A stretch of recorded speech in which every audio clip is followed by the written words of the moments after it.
Right. Now, do you want me to mention the food and everything? Yes, I already talked to Kathy and Michelle about it, and they said, sure, just at that point, when you're done with that, just say, hey folks, feel free to mingle and check out some of the history and the pictures, and please. So I got a lot to cover. Get some goodies at the back counter. These are at the end. Yeah, the military room, the gift shop, snacks, refreshments. That's right. Mingle. Okay, that it? That's it. And mingle and that's it. Some of them might, some of them may want to leave right away. Some may not know they can stay in there, which is really good. Had a good time.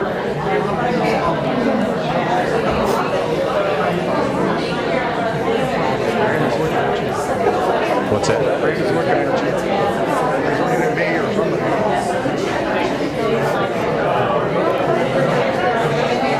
Do that.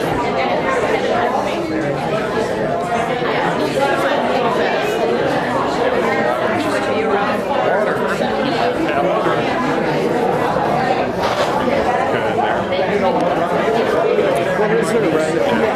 I got it. I'm going to mention her in the speed thing. No, I don't know if I want to call people up that have worked there or not worked there. Well, no, there's not that many. Because that was the house the last coal delivery went to. Mr. Walker. Last coal delivery went to her house. That's his Till girlfriend's Grandma name. died. Kevin Wagner. I didn't know you cried. I know. I don't know why that one just gets me.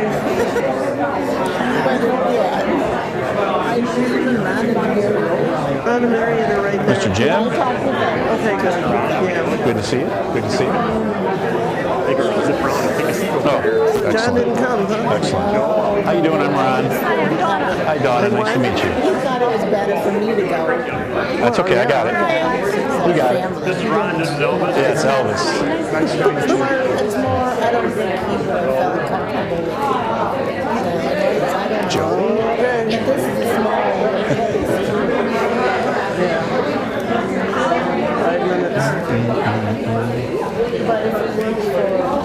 So I got like, I don't even know if Dorothy can see her house. I mean, that's her. She vision.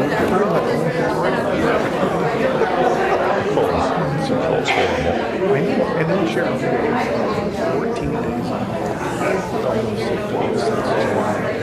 Hi, Dorothy. Yes. I have a picture of your house in this thing tonight. Yes. Because that house was their last coal delivery. When Grandma died, that was their last coal customer. And now you're living in the house. And you know what? I have a painting of it. That's big, and I don't know where it came from. Are you going to go up there and wait, or are you going to use the microphone? That's what I'm going to do. I really don't want to use this. No. You want it to be on? That's what I'm worried about. And now I got to be multi-ambidextrous. It's not long enough to go to this side, though. So do you want me to be in the middle with the microphone? Time knows where to sit there. Do you want me to be in the middle? Just hand it to me when you're done. It's off. How do you even yell loud enough? I think I can yell loud enough, too. I didn't even know I had it. Green. Check, check. It's all in the bar now. I don't hear you. So maybe most under. Check, check. We got it. All right. And that's all I'm doing. We got a little bit of time yet, don't you? Anything I want to read, I put on this tray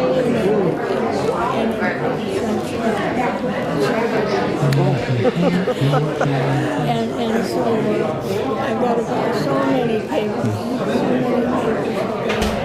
And then, yeah. Hi. I'm just here talking. I'll be moving around. Hi. You know, Bonnie? Bonnie?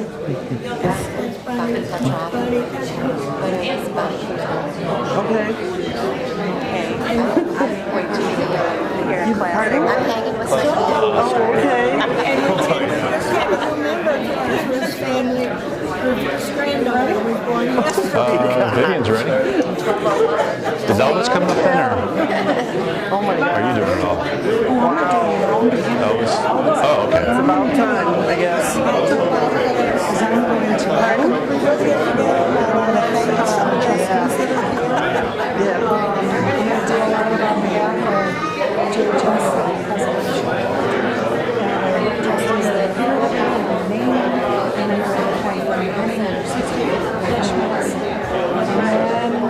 Yeah. You're gonna memorize all? You got all this memorized?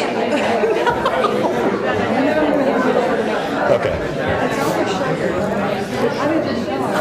Shepherd. Yeah. Just bringing it down. I don't have time to reset things. Normally we put them down. From loud? Just modulate. Kind of pay me like he does.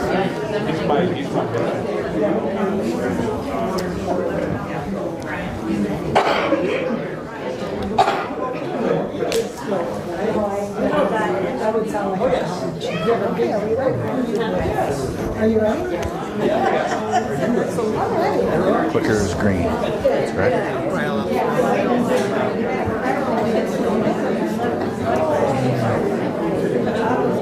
Good evening.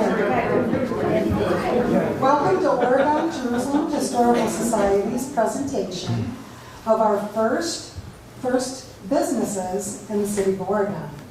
Tonight we are highlighting the Gladieux business that's been here for years.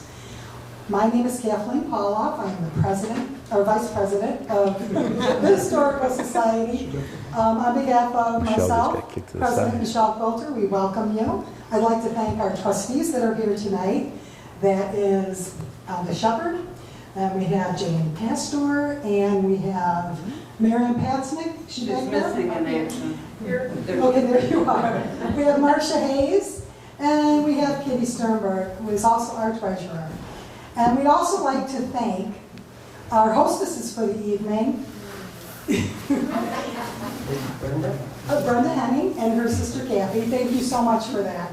Also, just a reminder, we have bathrooms toward the back, just before the kitchen. And if you haven't already, before you leave, feel free to browse our gift shop. So, without further ado, I would like to introduce the Shepherd, who will be doing the presentation tonight. Thank you. Excellent. Can everybody hear me okay? Yes. Awesome. First off, I'm not doing a presentation tonight, but I would love to introduce to you the two folks that are. But before I do that, could I get everyone to please check your phones and make sure they're on silent? Ron said, Elvis, if somebody's phone rings in the middle of this presentation, he's going to be lost. I'm okay. What if it's his? Could be Then I'm in his. trouble. His rings more than anybody else's. Okay, cool. Are we ready? Thank you very much. A little reminder at the end, Ron will come back to it, but at the end of the presentation today, feel free to mingle around, check out some of the cool pictures and artifacts. There will be some goodies at the back of the room. So without any further ado, I'd like to introduce to you Miss Vivian Gladieux Summerfield and Mr. Ron Bradley.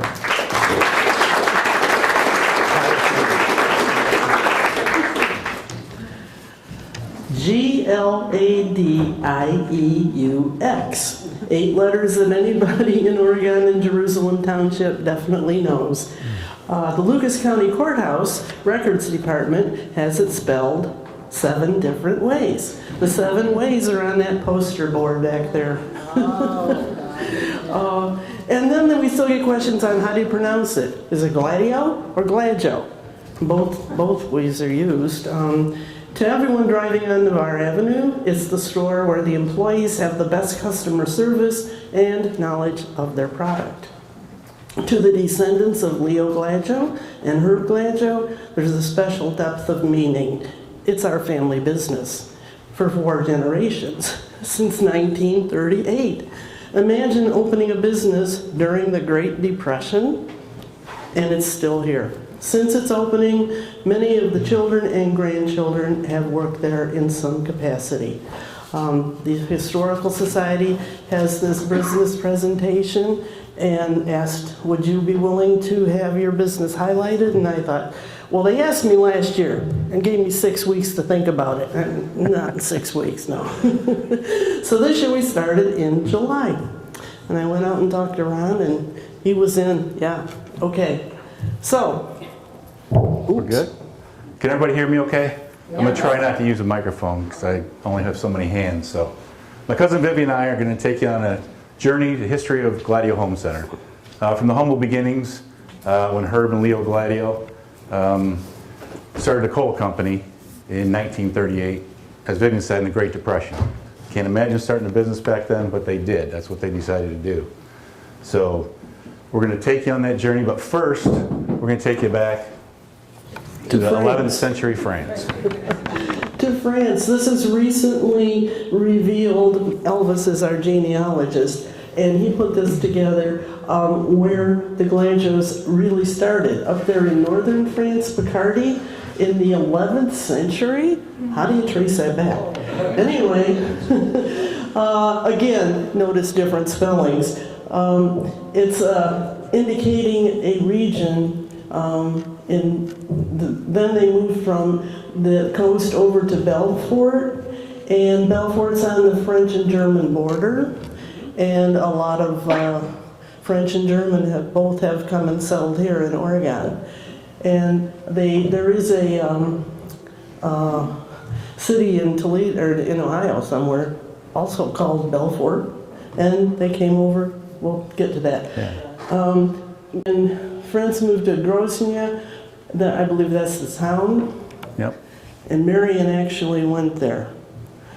She's right sitting over there.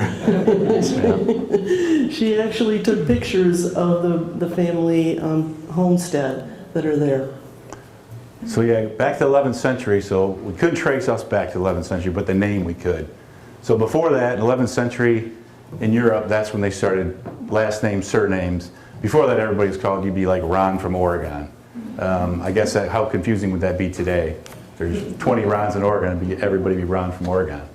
So in the 11th century, our name was derived, it's a habitational name, so it's where they were from, which is pretty rare. Most of the names came from what you did, like Shepherd, Elvis Shepherd, something like that. Does anybody know the most common surname in the world? Johnson or Miller? Smith. You got it. Gladieux actually is fairly rare, which we found out. So. Coming from Picardy, France, over to Belfort was Alexis and his wife Ursula. I'm guessing that's the pronunciation. And then descended from them, Jean-Pierre Gladieux. You know that blue book about our family tree? He's the one that it was started writing with his life. And then, oh no, there's another Jean-Pierre on the bottom. That's the one. Yeah. So Elvis traces us back pretty far. Wow, Yep. I'm impressed. This is first time knowledge for us too. Yeah. I'm going to go back one slide. Alexis Gladieux, 1680 was where we can trace our direct descendants from, which I thought was pretty cool. So then you go through the different descendants, and then the next one that's sort of important, you'll see in the Picardy region of France, they then moved to Grosny. But then Jean-Pierre came along, John Peter as we know him here, and he decided that he was going to pack up his family at one point and move to America. So I can't imagine where they lived in France. It had to be pretty tough, I would guess. There was no electricity. There was no running water. Can't just turn on the furnace. If you wanted food, there was no Kroger's. So I'm assuming you had to go hunt for your food or you had to grow your food. So in 1833, Jean-Pierre and his wife, they decided to make the hard decision. They got to leave everything they know, everything that they've ever known. And you know, Elvis and I were talking about it. I'm thinking it had to be pretty tough for them to leave there because they had to first travel across in 8 days on an oxen wagon from Grosny, France, down there to Le Havre, which is the port. So I'm thinking back then, there was no Uber. They didn't throw the kids in the station wagon, you know. So that had to be pretty tough. So it had to be maybe pretty rough for them to go to the United States, or go towards the United States of America. When they got to this port, they got on a ship, and it says 1830 journey to America continues when Jean-Pierre and family of 6 board the shibboleth, and it takes them 6 weeks to get across to New York. I can't imagine. Because, I mean, you think the Titanic... With the kids. Yeah. With the kids. Yes. The Titanic didn't even make it here. So when you look at how small these ships were, there's yachts today bigger than these ships. We call them ships, but they were just a schooner. So I can't imagine, you know, thinking, will we even make it? So it had to be, I'm guessing, pretty hard times for them to try to journey, you know, to the New World for something better. And then they come up the Hudson River, across the Erie Canal to Buffalo, down through the canal to Cleveland, Ohio, and south from there down to Center, Ohio, Louisville.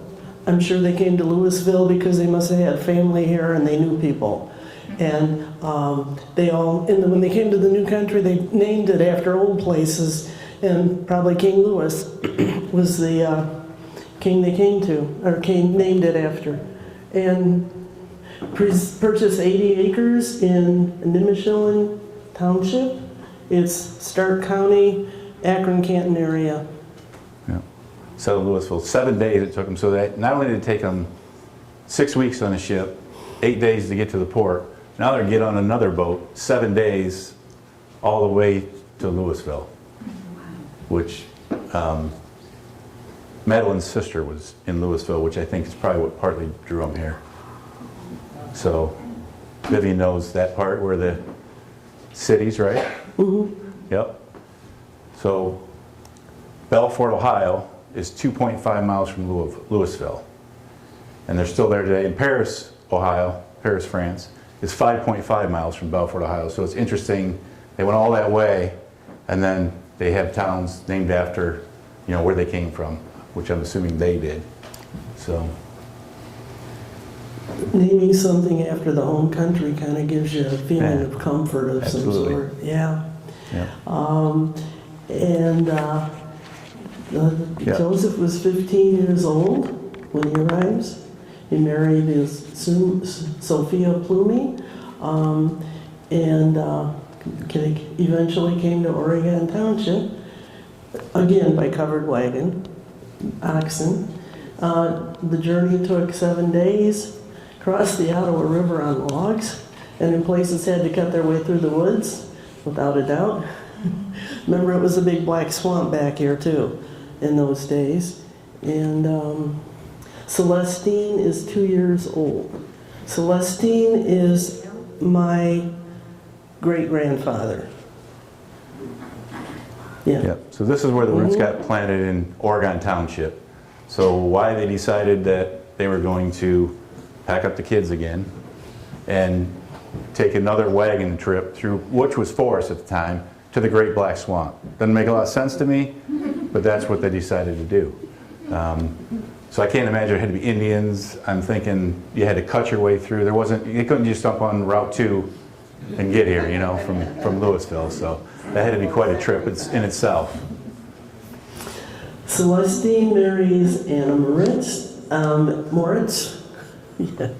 And those people, the Moritz family, are still here. They're active members of Oregon, the society here. Celestine's sons Edward and Albert, and they are highlighted in that picture. The photo in front of the house is the actual house, the first one probably built. It's still there at the corner of Wheeling and Pickle. Yep, so we're keying in on Edward and Albert, I guess, for a reason. 6 boys. And then there's the picture, as Vivian said, in front of the house in circa 1913 with the whole family there. So I believe they built the house. yeah. They were builders. So then we get to Edward and Albert, who we just sort of keyed in on, and they were sort of important to where we're at today. So the interesting thing is, Edward had 3 children, Grace, Lucille, and Herbert Gladieux, which I think people in here probably know who Herbert was. And then Albert and Mary, they had 6 children, Arnold, Norma, Eleanor, Esther, James, and I think you know the other one. Her father, Leo. Leo was So- actually the oldest, but Yes. Is that your father, Vivian? yes. Yes. Yes. The interesting thing to me is, if you look, Albert was a building contractor for 50 years, and Edward was actually part of a building firm his whole life too. Davenport and Gladieux, which was interesting to me. So it then it gets to 1938. We jump ahead a little bit. Herbert and Leo Gladieux. They decide, Herbert, he drove for Chubner Coal. And again, as Vivian said, this is in the Great Depression, so I don't think we probably can imagine how bad it was. So he Homes drove. were heated with coal, though. Yeah. It was the standard way to heat your home. Yep. Leo was a draftsman, and he had a dump truck. So Herb had $50. The story goes, Leo had a dump truck, so they decided, hey, it's the middle of the Depression, let's get into a business. So they decided they were going to deliver coal. As Vivian said, everybody needed coal, right? So that was the first of it. So The white building on the bottom was their first office. I remember this before it was torn down when I was still a kid.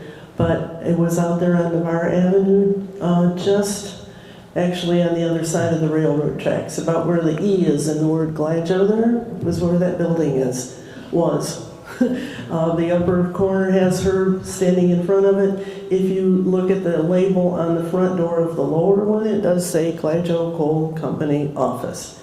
And it was next to, the darker picture up above is the general store, or whatever was considered Booth, Ohio at the time. Right now, that property is the overpass over the railroad, and the big columns that support the overpass are there right now. So you can't go see it anymore.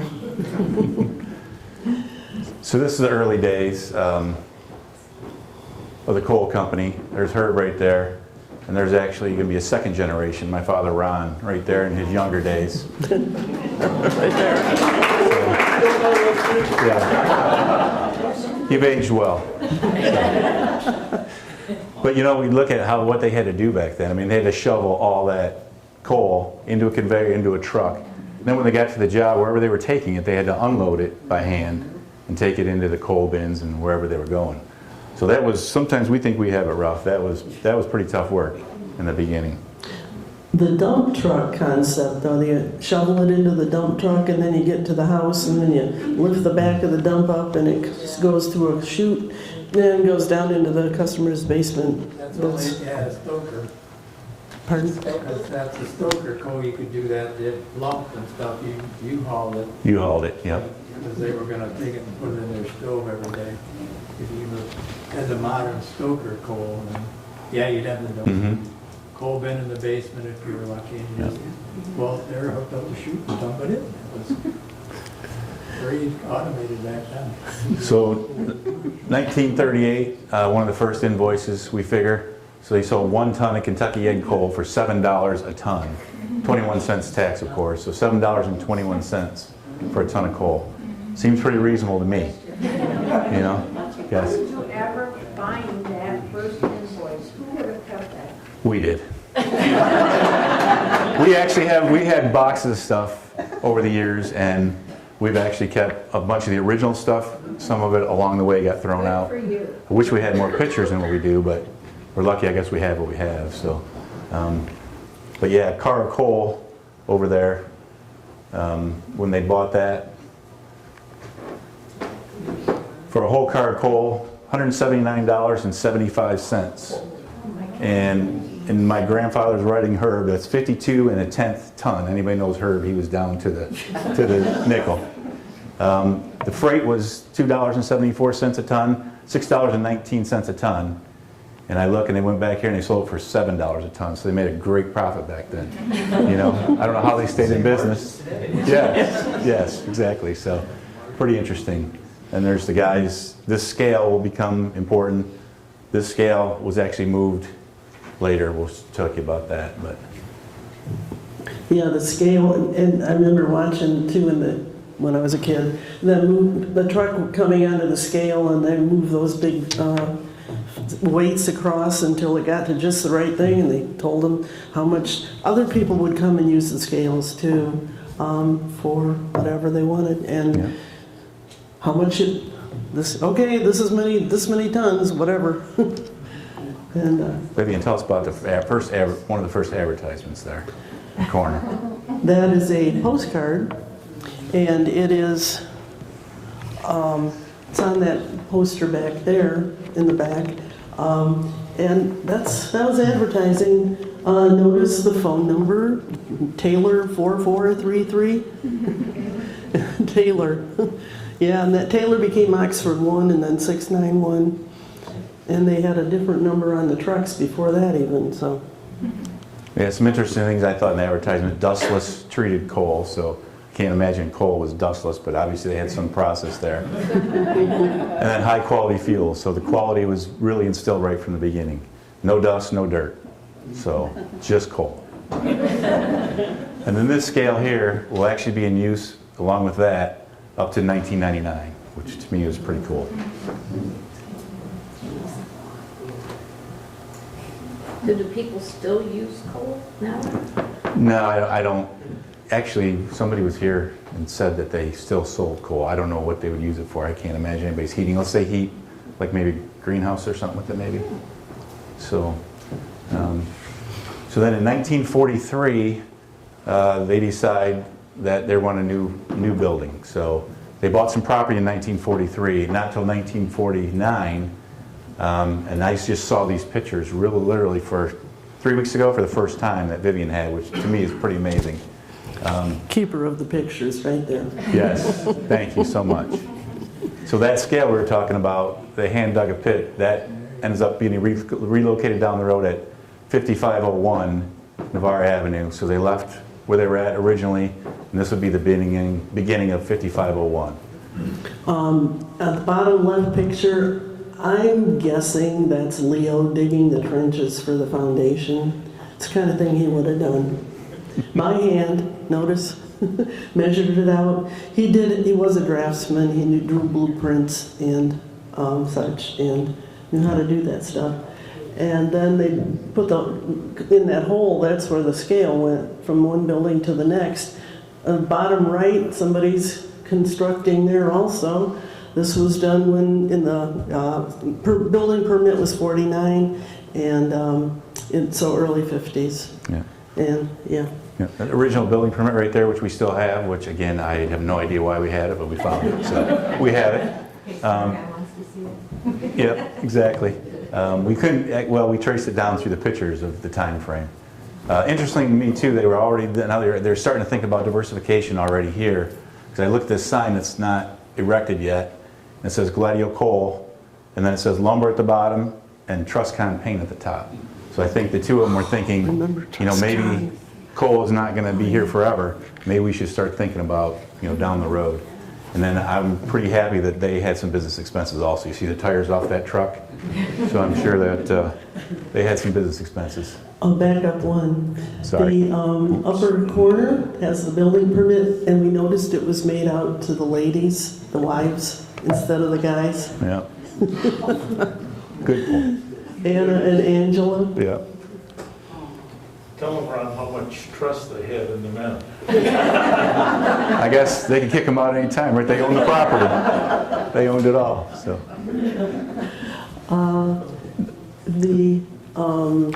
There's a newspaper right in there when they built. No, that's not till the next one. Sorry. Yeah. Yep. Well, here's what they ended up building right here, which I don't know. I think I do remember that. I know up here that was boarded up at one time when I started working, and that was a storage room. But the interesting thing to me when I look at this picture from 1953, They built a store here, and then they had 2 outbuildings. You can start to see some lumber and a little bit of building materials there. But what caught my eye was all the corn around them. So they really were literally out in the middle of nowhere at the beginning. So you can see we're Booth, Ohio, and then down to 5501, which a lot of people here will probably remember because we were there until 1999. So there's Herb and Leo. You can see that probably, I'm guessing, when the store opened, diversified into Coleman furnaces, different things other than coal. So they had some hardware. Up here it says, when you think of building, think of us at the very top there. And now you see it's Gladieux Coal and Supply Company. It's no longer Gladieux Coal Company. So they were already tacking on, you know, they were changing, evolving. So then we get to the second generation, 1957. Ron, Dan, Teresa, Marion, Jerry, Mike, Vivian, and Sue. And Ron and Dan made a great team together. They were amazing. Ron had a penchant for developing in real estate, which later you'll see.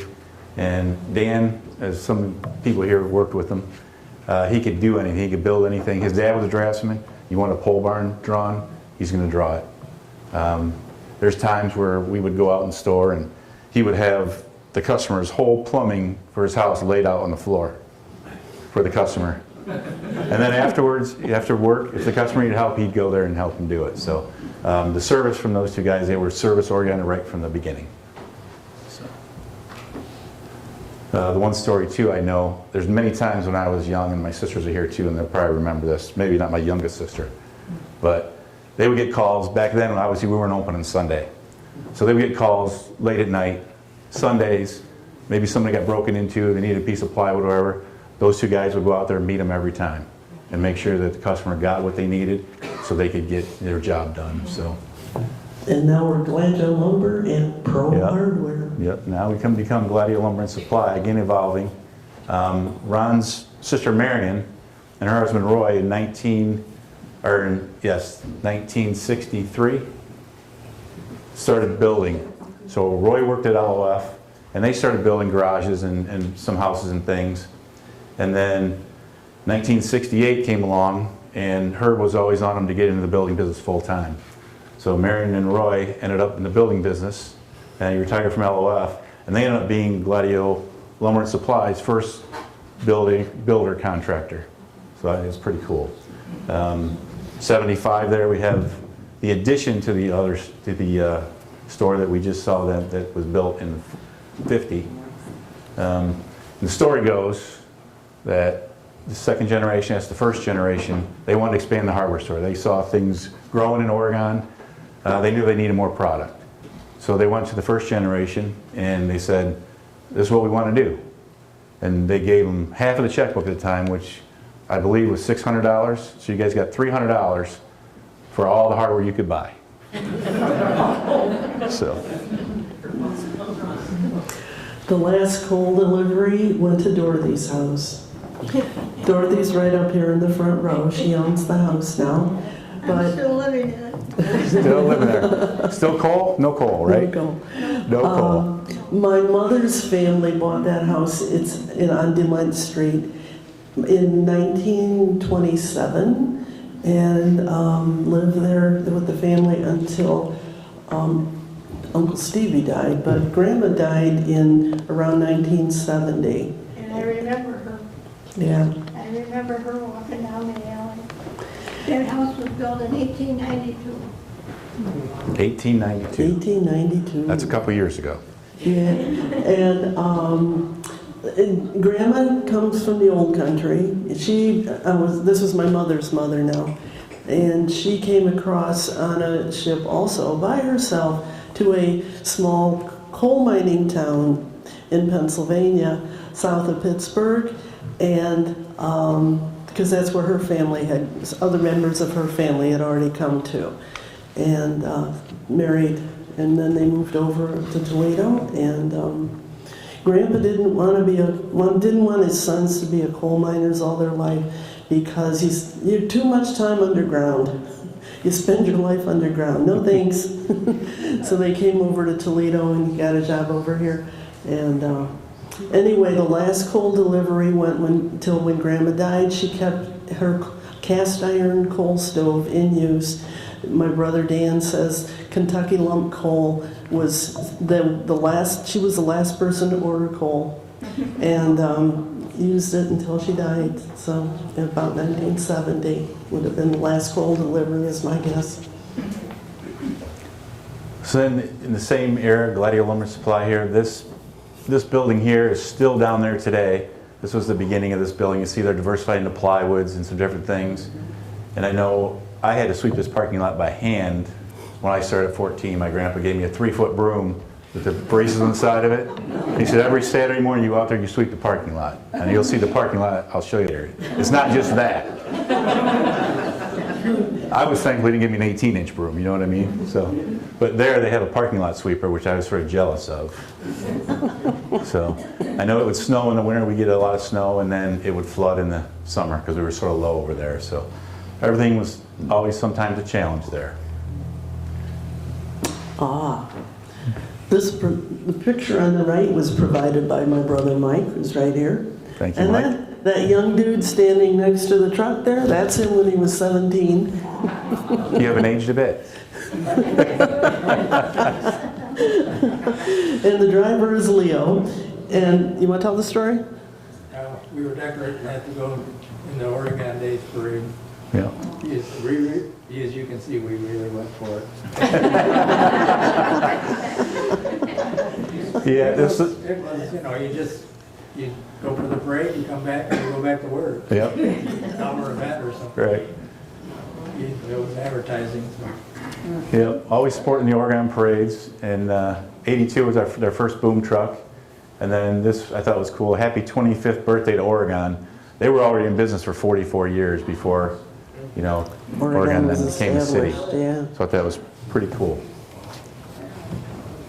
Then we get 1987 comes along, and Ron decides that he wants to branch out, partly to help the business, and he wants to develop property and put lots in for houses, and the builders can, hopefully buy the lots and hopefully we'll get a chance at selling the products. So him and Dan were a good team at this. They and you were can see, featured on the cover of this magazine, right there. And I thought that was pretty cool. But I very rarely got to see my brother in a suit. So then they built condos in 94. You can see some of the stuff that they did here. And then in 94, Don Zugelhofer, who's here, thank you, Don, for coming. They brought Don on board, and Ron would develop the property. Dan would build the houses and the condominiums, and he was in charge of all the building. And then Don would he'd sell the property and he would sell the condos. So a great trio, and they did an amazing job. And Don's son Brandon will end up coming along here in the 3rd generation of the business. So 1987, Lynn Park, their first subdivisions. And arguably, if anybody knows where these subdivisions are, I think the nicest subdivisions in Oregon. Lynn Park was right across from Pearson Park. And then Oak Tree Run in 1990, Pickle Road. And then Park Place was, at that time, was the biggest development. And they had this character right here, the Park Place. Everybody's familiar with Monopoly. I know my son is because it's his favorite game. And you know who that is? What his actual name is? That's Milburn Pennybanks, a.k.a. Rich Uncle Pennybanks, I think is what you guys probably know him as. So they had this character played, and they actually had to Milton Bradley actually had to give them consent to use the image and likeness. So I thought that was pretty cool. Then they were partners with some other gentlemen, Eagles Landing, first golf course in Oregon, Ohio. Arguably one of the nicest golf courses around actually at the time.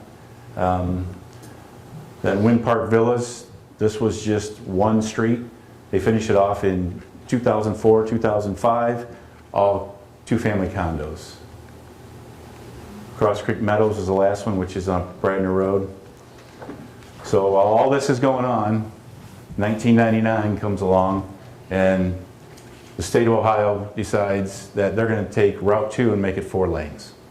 So unfortunately, us being in the corner of the railroad tracks and where Navarre came together, and anybody it's been around Oregon for a while, probably waited for a train there many times, many times. While this is going on, this happens, and they're going to build an overpass which will actually wipe out the store. This building here will be relocated. This structure here is still there today, this day. The crane company owns it. And the building was raised.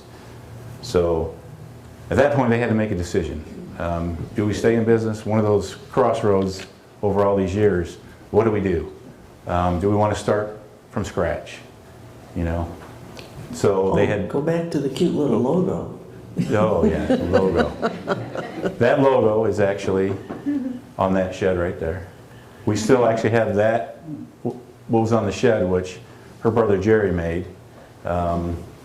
We have that in the store. We actually have that plywood lumber guy still. You know it's old because the paint's kind of flecked on it. Yes.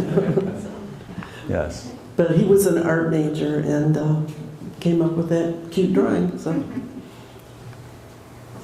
So then years earlier they had bought property thinking ahead, hey, maybe something's going to happen, because I remember my grandfather, Herb, and he would tell me when I was young, yeah, they're going to make that 4 lanes. They've been talking about it forever. Probably will never happen. Well, it happened, Grandpa. So at that point, we had bought property in 5120 Navarre a number of years earlier. So the decision was, do we move there? Do we close up shop? What do we do? So to me, it was had to be a tough decision for him, because they had to start from scratch, you know, just like the beginning. There's the first part of moving the ground, and they decided to go ahead with it, which I think a lot of us are happy today that they did. So this was the site, and that's the original, that's the first building, which is the main store today. 22,000 square feet. We had 3,000 square feet at the old store. So a lot more opportunity, you know, to have what customers needed. We'd get deeper in different things. So it was a step forward. And there in 99 is the finish of the new structure. And I talked about that building being relocated. That's that building right there. So we took it down from the old place and moved it to the new place. So grand opening in 99.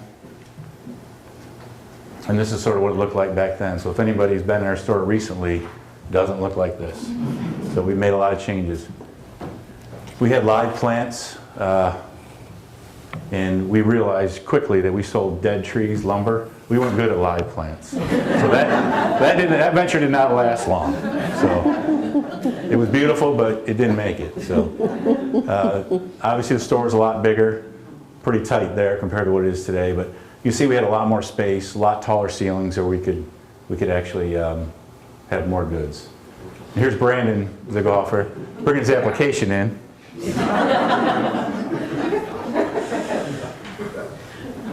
And the training department. Again, we had more space, we could do more things.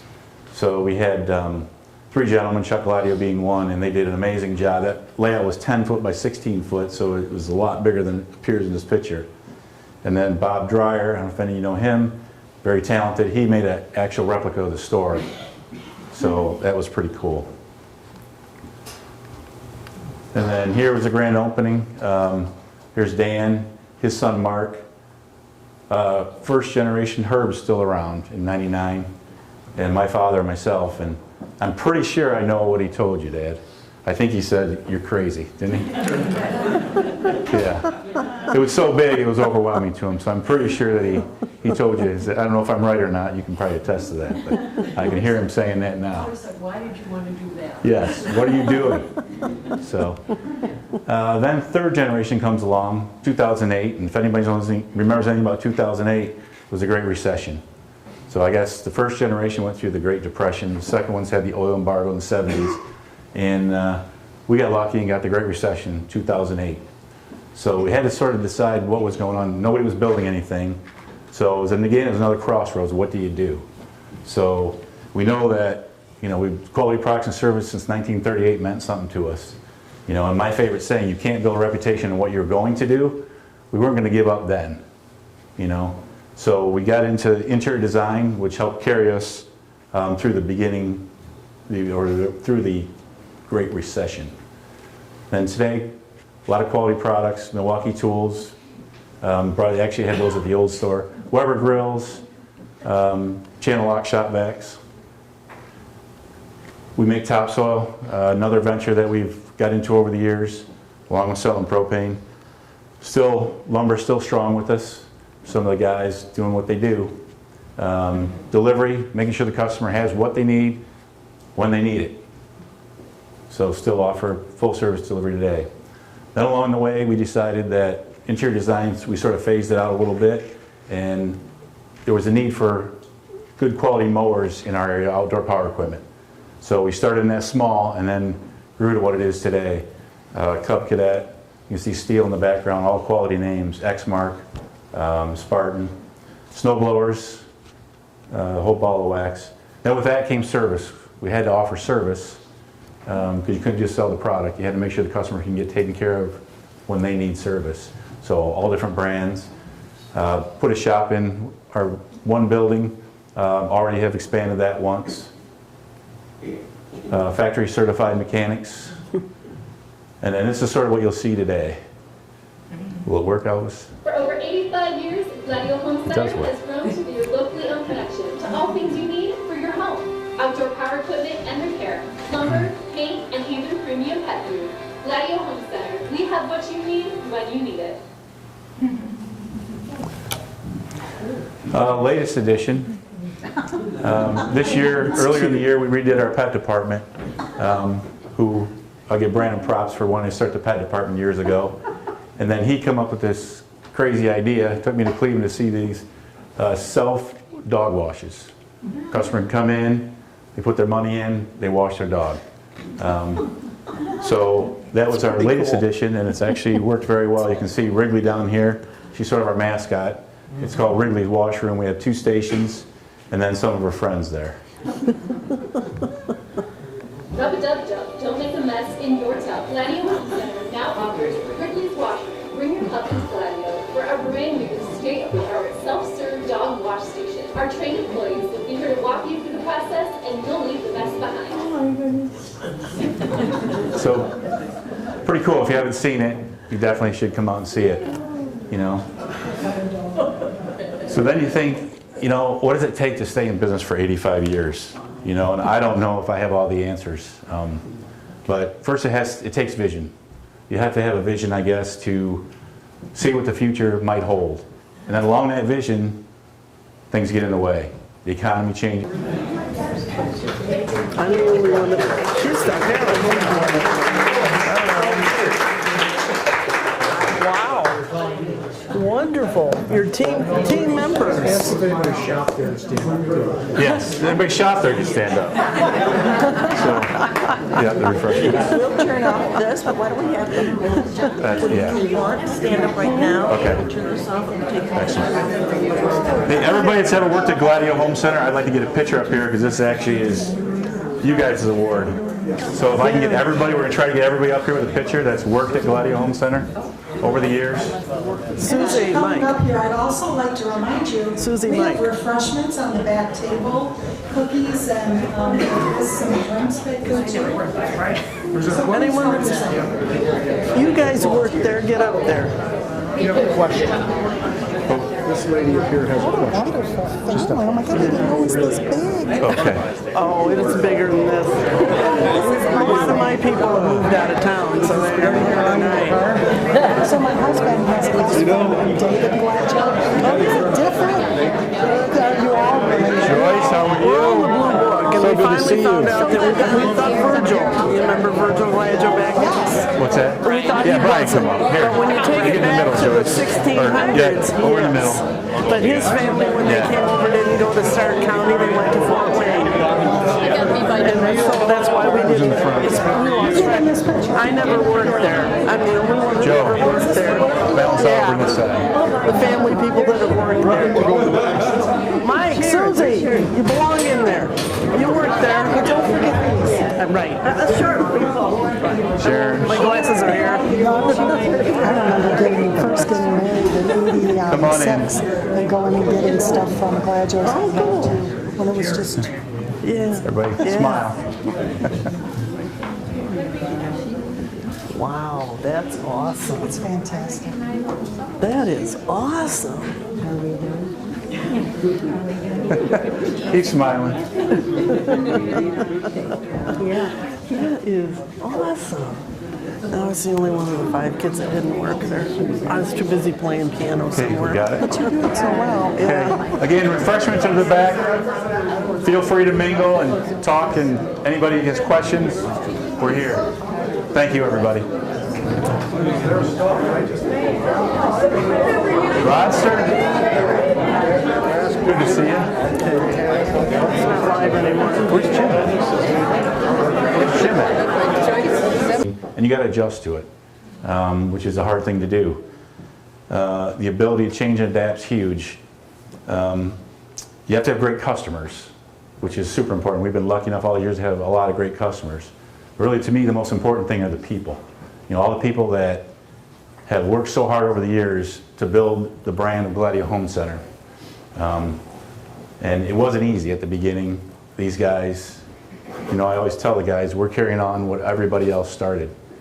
And these guys started out, and I know my grandpa, I remember a story, and he said that in the early days, they would deliver up in the east side, and they would have apartments that were in the second story. And they weren't allowed to take the coal up the steps because they didn't want to get the area dirty and stuff with the coal.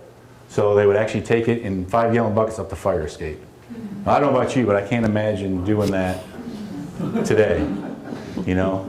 So Leo and all those guys that delivered that, it still amazes me today. So kerosene along the way in the 70s. There's Ron and Dan in the early days. That was in the kerosene age. Yes, that was actually in 75 when that was the service counter when they redid that. And then we had a customer, he was a truck driver, but he should have been a cartoonist. So I love this cartoon.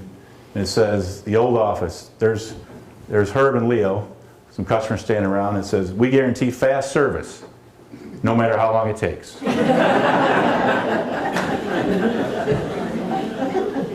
So we had some good times too, because it's really a big family. So along the way, we had some good times. Actually, we have some second generation. This was one of our truck drivers. Unfortunately, we don't have a picture when he's looking at us. And this is his son right there who became a truck driver for us. So pretty cool. There's my sister, because it's the only picture I could find of you. And my other sister. Just curiosity, how many people who were here in this room last night have at some point worked at Gladieux's? Awesome. Yes. Awesome, awesome. Here's Leo here in the corner. Again, we always had time to have a little bit of fun. So here's Jerry, Vivian's brother there. Yeah. So then this Bay Park Hospital, I don't know if anybody's familiar, they have a pond there. So they had this, a few years they had this deal where you make a boat and you go across it and you race. So we had 2 people, Jeff and Troy, and they decided that they're going to make this boat. So this is our hardware totes that our hardware comes in and gets delivered in, and they have lids on them. So these 2 crazy dudes lashed a bunch of these totes together, and they made it all the way across, shockingly enough. They did not win, but they were voted funniest boats. So I thought that was pretty cool. And again, I'm lucky to work with a bunch of amazing people, honestly, and here's just some of them that get it done every day. Remember Milburn Pennybags, sorry. There's the guy that played him right there. A little different today. And then, quick story, I know Jim's in the crowd here, and he's probably not going to like that I'm talking about him here, but Jim is going to semi-retire here shortly. But the story that really tells about what the people that have worked at Gladieux Home Center and built the reputation that we have are all about. So we have a customer, he's a Vietnam vet, and he comes in religiously probably every week. I don't know how he gets around because he's not in the best of shape, but he does. He comes in all the time. And he was in one day and Jim asked him if he knew what the honor flight was. Does everybody here know what the honor flight is? They take veterans to the memorials in Washington, feed them lunch and bring them back. So Jim asked him if he knew what it was. He said yes. He said, would you like to go? And he said, well, I wouldn't know the first thing about filling out any paperwork or doing anything. So Jim said, what if I do it for you? So Jim went online, got all the information, filled it out, and sent it in. And then the next time he was in, he told Jim, he said, the only way I'll go is if you go with me. So that's the kind of people that I work with. So they haven't went yet. The application's in. We hope they get to go. But that would be awesome. But again, that's just the great people I get to work with every day. It's awesome. Helping the city out, we're always donating stuff to people. You have to have a strong community. We believe in that wholeheartedly. And you have to help out the young people and everybody that you can help out. So Lucas County, or Ottawa County Livestock, we have some customers, our kids are in the livestock fairs, so we try to help out. This project here, if you've not been out to Clay High Stadium, you've done an amazing job out there. This is the visiting side press box that we were able to work on this year and help them out with. They actually have the home side press box they did a few years back, and it's amazing.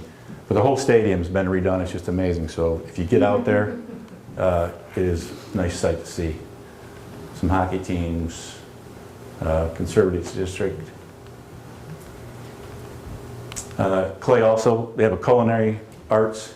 If you go out there, they'll do lunch. They're open for lunch during the day. Just training people to be in the restaurant business. They do a great job out there. So a lot of good causes.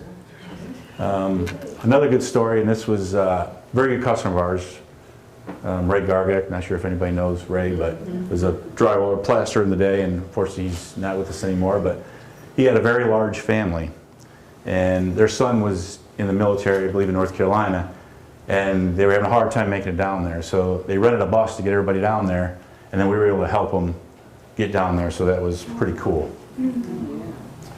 We received this year, which I think is awesome. This is 85 years in business from the governor of the great state of Ohio. And to me, this is everybody's award that's ever worked there. I mean, for 85 years, you think about everybody passing the baton, passing the torch. It's pretty cool. And the rest of us, as you come along, you're trying to live up to what everybody else did before you. Then if you come in our store today, you'll see, of course, we're all about our history. It's very important to us. Family owned and operated with pride for over 80 years. Then really from the first building to what we are today, I think the two founders, Herb and Leo, right up here, I think they would be very proud of what everybody's done. In fact, I'm pretty sure they know. Don't you think, Vivian? I'm sure they do. Absolutely. Thank you, folks. We- That is the end of our show.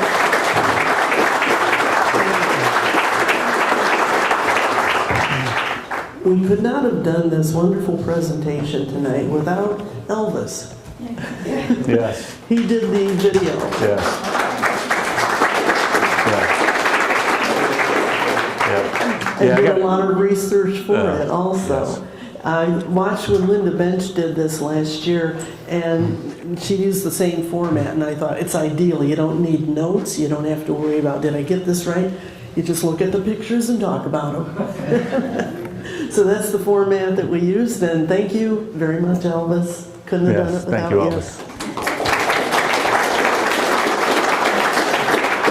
I want to quickly thank Vivian, because without Vivian, this thing all started with her. She called me, like she said, and I said, absolutely, I'd love to help you with this. So thank you, Vivian, for getting us started. Mike Jameson back there. A lot of people know Mike Jameson. Some good, some bad. He's doing a videotape. There's a fair amount of family members that couldn't make it, so he's doing a videotape so they can have He copies did of those it. ads that we saw too, right? Some of those ads, yeah. The two ads that Yeah, were interjected absolutely. in the middle? Yeah. Elvis Shepard, who we've already thanked. I like to think I'm somewhat creative, some good ideas, but I am horrible with technology and could never put anything like this together in a million years. So again, thank you, Elvis. I appreciate it. And Joe, OJHS, thank you so much, everybody, all the ladies, and Elvis, I guess I have to say, for putting this on and for recognizing the businesses in Oregon. It's awesome. And Jerusalem. So thank you very much.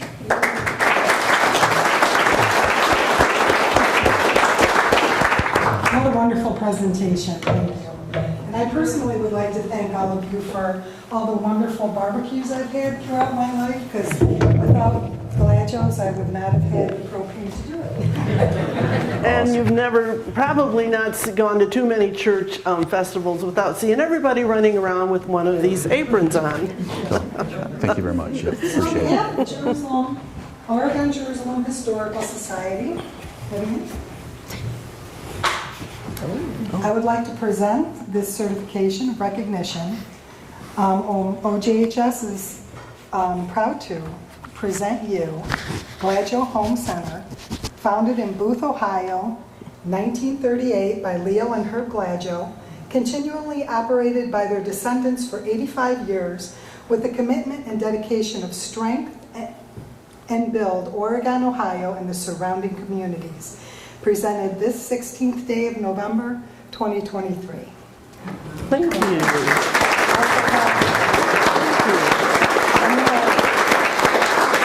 There are 10 certificates in here. Wonderful. That you can pass those out as well. Thank you.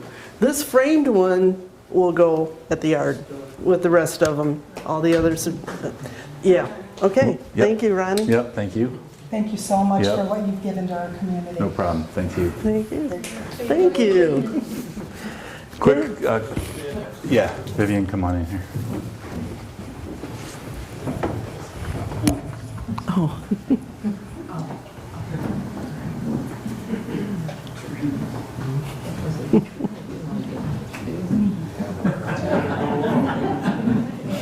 Okay.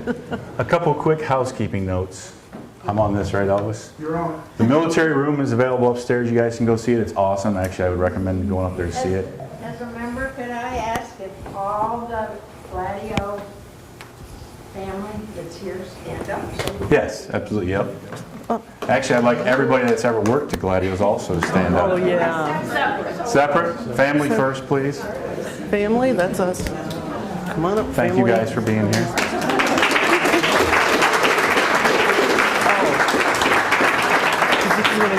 Now we get everybody that's worked at Gladieux over the years, currently and before.